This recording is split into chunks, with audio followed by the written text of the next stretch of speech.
Now, So, in the first part of our talk, when we were talking about your seminar on hero to elder, we kind of left off on the one of the roles or functions of the elder is to bless the wound of the younger man or woman, and that wound is often uh, a shame wound. mhm, And I think there's some relationship here to addiction, mhm, wouldn't you say? Because you mhm. were talking about most addicts are dealing with lifelong Shame. shame. Yeah. Mhm. Could you, Yeah. is that a good place to start for us? Yeah, Is kind of yeah. the roots of addiction? Yeah. So let's one of the things I do, not in this webinar, but I'll do it here anyway, is just make the distinction that some people need to make is the difference between guilt and shame. Because those two words get used interchangeably, even by professionals, a lot. And they're two radically different things. So I'll just name this for listeners that may not have worked with us too deeply. Guilt says I made a mistake. I did something wrong, and now I've got to do what I can to make it right, to apologize. But it's I did something wrong or I made a mistake. And shame says I am a mistake. I am inherently defective. I am inherently broken. And that will push you right into addiction and right out of creativity. See, creativity is a replacement for addiction, uh, and and and yet one of the things that I'm trying to bring to bear in this webinar is most people, men and women, over the age of 30, 40, you ask them, what kind of creative life do you have? And most will say none. I don't Well, have a creative. they say, I'm not creative. Yeah, I'm not creative. I hear Or it all the time. me too, me too. That's why I did this. Or they'll say, well, I'm just not artistic. And I go, that's not what we're talking about. I'm not talking about uh, just fine art. I'm talking about the artful way in which you parent, the creative way in which you run your company, and if you happen to be a poet or a sculptor or a photographer, so be it. But what I wanted to do is expand the term creative, but also to show how creativity and addiction are so similar. And I'm going to give you a definition now. This is, again, dictionary definition. Addiction comes from the Latin word addictus and means to devote, surrender, deliver over, or give oneself up habitually. And I say this definition holds for addiction and creativity, but one is going to take you one place and the other is going to take, but you are going to surrender. When you're an addict or an alcoholic, you surrender and deliver over or give oneself up. Well, at the height or depth of creativity, you're given that materialistic ego self up and trying to tap into something. Um, but most people will just say, like what you said, I used to, and I go, when you were a kid, what did you do? And they go, oh, I built things out of Legos, or, I drew all the time, or I made up little songs. And I go, what do you think happened to that part of yourself? And of course, the answer is always it got shut down by Yeah. someone, somewhere. Um, I remember in college, I was taking a piano course, a music course. And because of my dyslexia and attention deficit disorder, I can't follow any kind of instructions. And so I'm 20 years old, 19 years old. and I'm sitting down at the piano and I'm making up my own songs. And the piano teacher comes by and says, "You can't do that. You got to go tell Aunt Brody, you know, and if you don't do that, you got to leave my class." And I thought, this is the way it was in all parts of school. You got to do it the way we say, you know. And again, of course, when you talk about art, or that, I mean, people would say, my dad said it, "John, you get a good job, you get some tenure, and then you can be creative at 65 down in Florida." And I go, "I know, I can't do that. But a lot of people have been told, especially my generation, you can't do that and make a living, you know. And so I wanted to expand this thing about creativity to not just include writing and poetry and stuff. Yeah, I think that's interesting, the connection you make, just going off that etymology of addiction. That it's because often people think of it as being a slave to something. Mhm. I think that the oldest definitions of the word have to do with being devoted And to something. surrendering. Mhm. Right, surrendering self to something. And so, like, it reminds me of that Bob Dylan song, "You're gonna serve somebody," you Right. know, That's right. gonna You be got to say, God or the devil. uh-huh, So you're gonna serve something, uh-huh. and it's gonna be creative or destructive. Yeah. Is that maybe a good way to Oh, say absolutely. it? That's exactly, and what I wanted to do in the webinar here is, really make the distinction that, the addicted person is not serving anybody but himself, anybody. It's a vanity, ego, narcissistic behavior. One of the things we say in recovery is addiction is the disease of immaturity.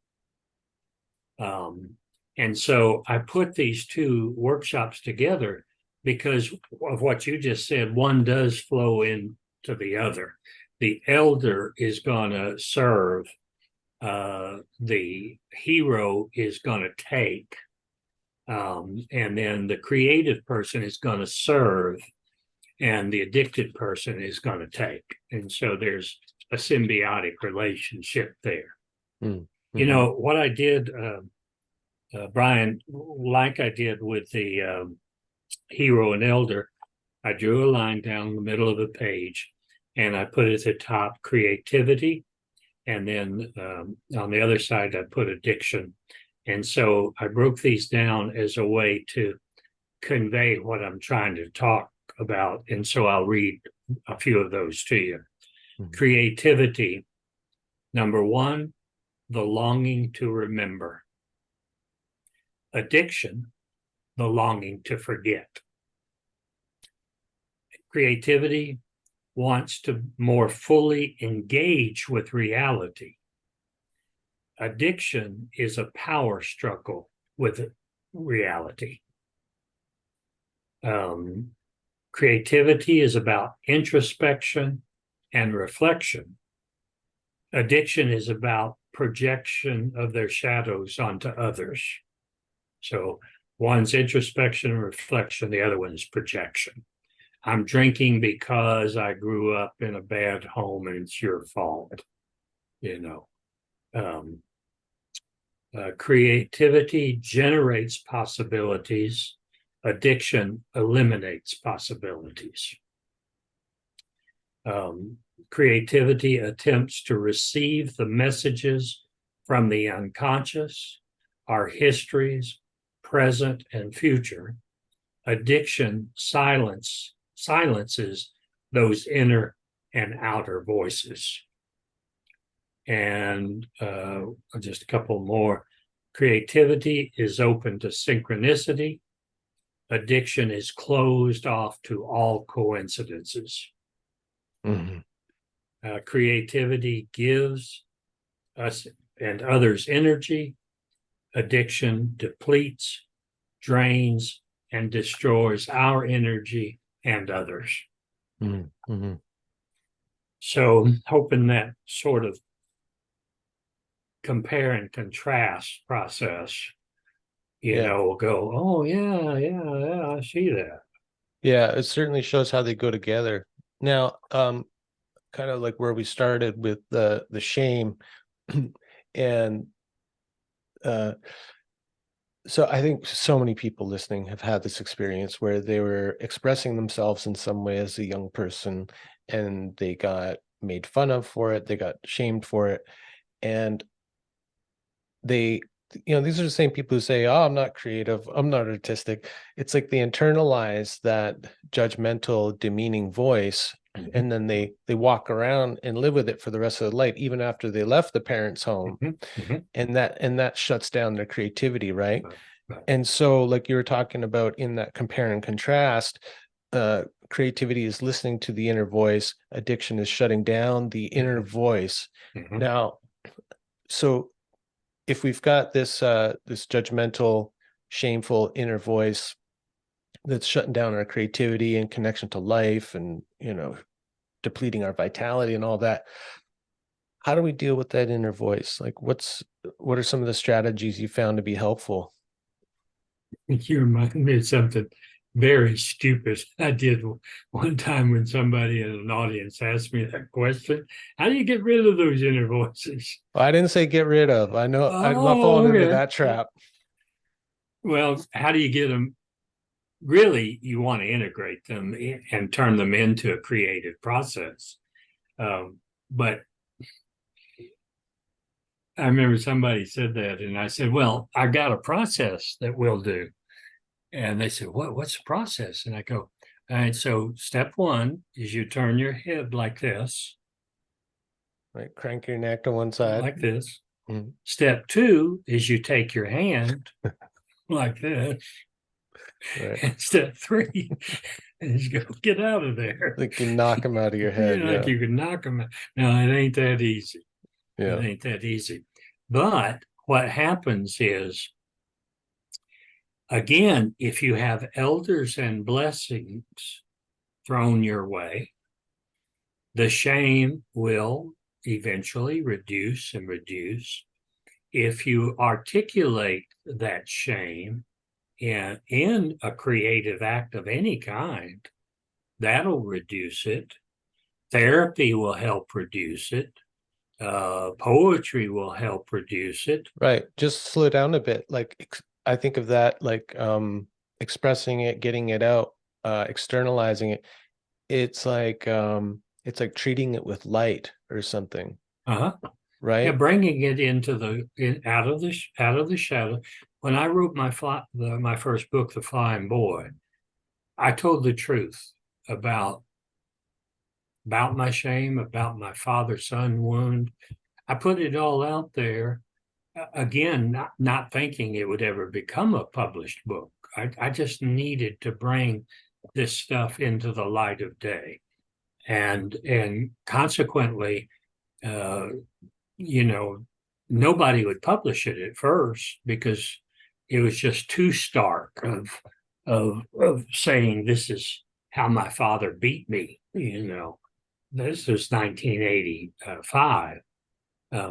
So part of that is by articulating your shame in some kind of creative way or therapeutic way or mythological way or ritualistic way, and that's what you and I have done is we just keep accumulating these different tools, you know, and creativity is just one of those tools, Right. among many. So, well, to help people out, so one of the ways that I think you guys used to do it in the men's conferences is you would have men take tape and place it where they felt their wounds to be, Mm-hmm, mm-hmm, right? So they kind mm-hmm, of like make the invisible wound external. mm-hmm, mm-hmm. And so Yes, that that's it. that seems to me like a creative articulation of an inner Absolutely. wound. Yeah. Yeah. To make it external. Another way that you just reminded me of is we would have men write poems, and the blowback and the pushback was, I can't write a poem. I don't know how to write a poem. And our pushback was, yes, you do.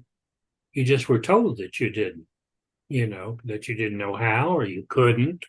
And the truth is you just never made a space for somebody sort of prodding you to do it.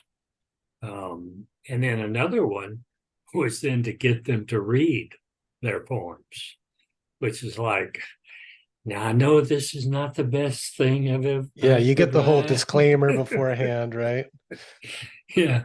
And so we would try to shut that down and just say, read what you wrote, Yeah. and it would blow people away a lot of times. It would just be so incredible, unique, and beautiful, and stuff. So we don't live in a very creative world now. Um, Technology, as everybody knows who's listening to this, has interrupted the individualist creative flow, you know. Um, and as Robert said back in the 90s, before technology even came close to what it's doing now, is technology infantilizes us. And like I said a minute ago, addiction is the disease of immaturity. Yeah. And creativity is the process by which we grow up.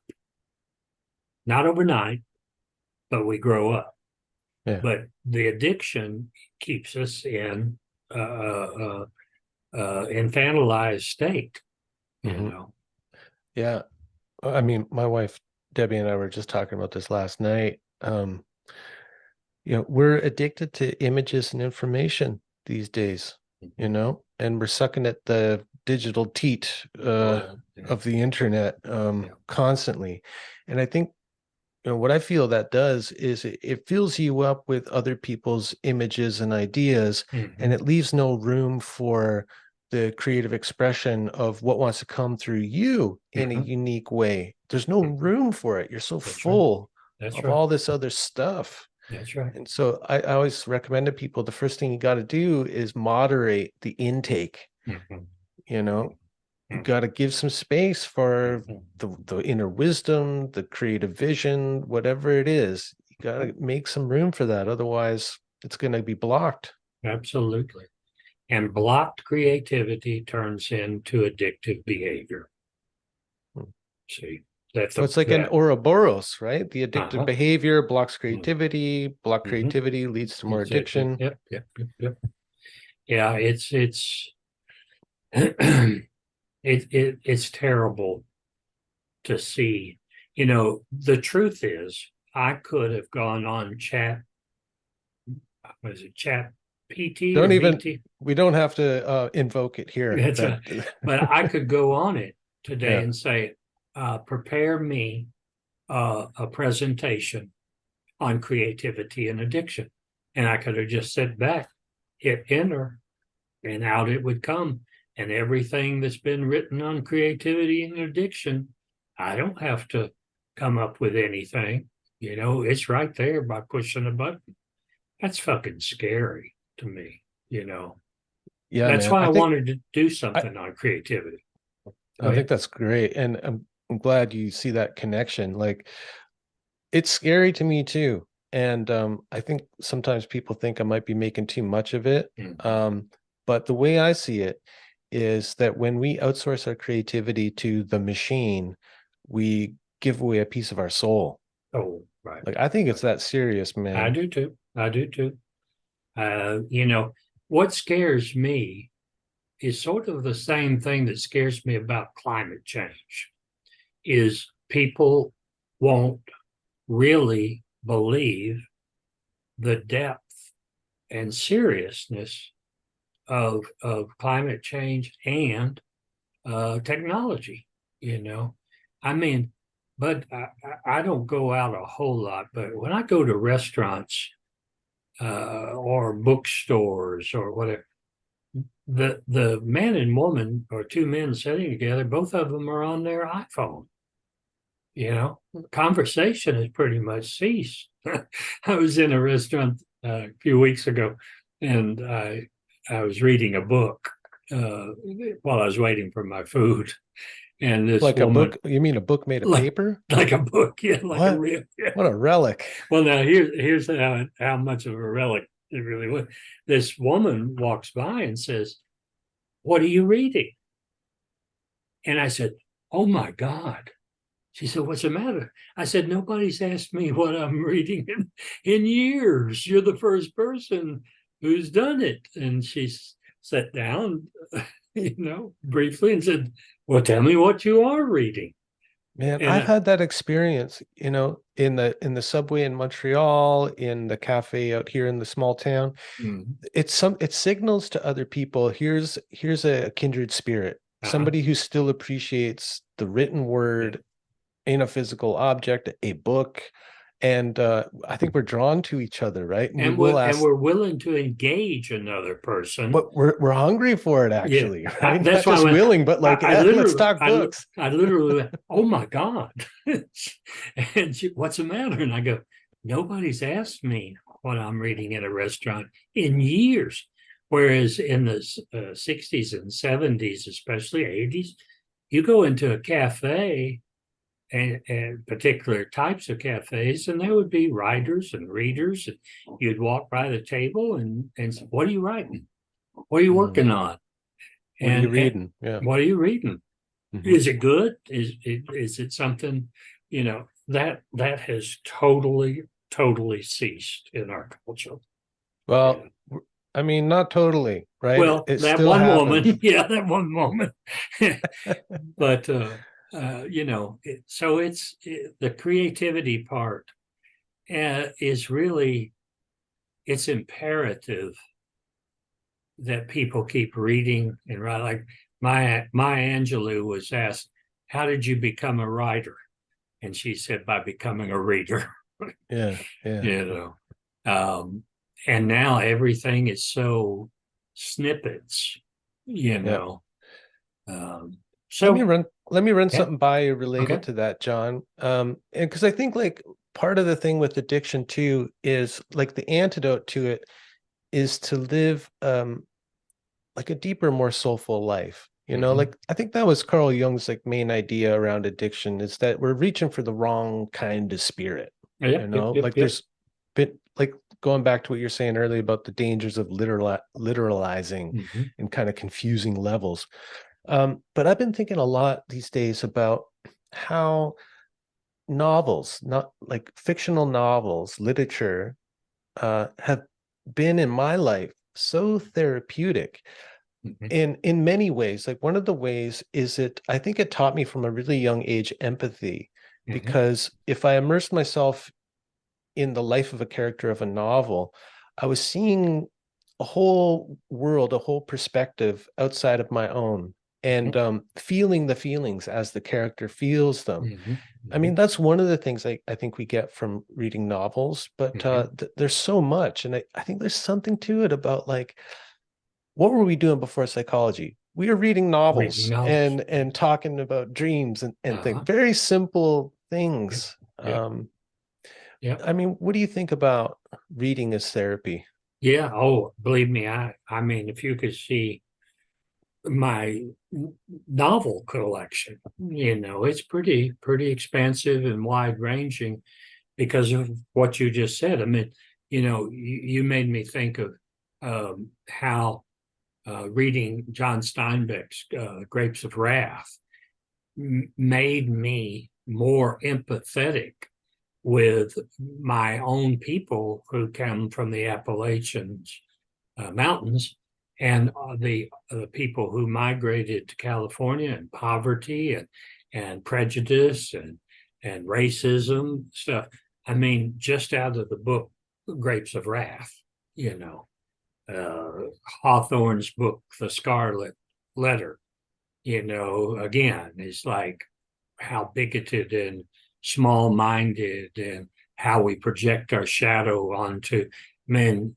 You know, the great books can teach you how to be a human being. And again, most of those books are not read very often by high school, college age. Everything is pushing them towards technology, you know. I can't imagine the last time, you know, The Grapes of Wrath was a required reading in sophomore high school, Mhm. it's kind of fallen by the way. But yeah, I mean, literary fiction especially. Sometimes I'll read trashy fiction, but most of the time I go for literary fiction. And for about 5 years one time, this was not long ago, I stopped reading psychology entirely. No more self-help, no more psychology. And that's when I started about a 4 or 5 year period where all I read was literary novels. It's just like they're going to tell me more than pop psychology. And I've read Jung and Freud and all that. But, especially self-help psychology, there's very few things that are new and informative after you've read a certain number of things. Yeah. So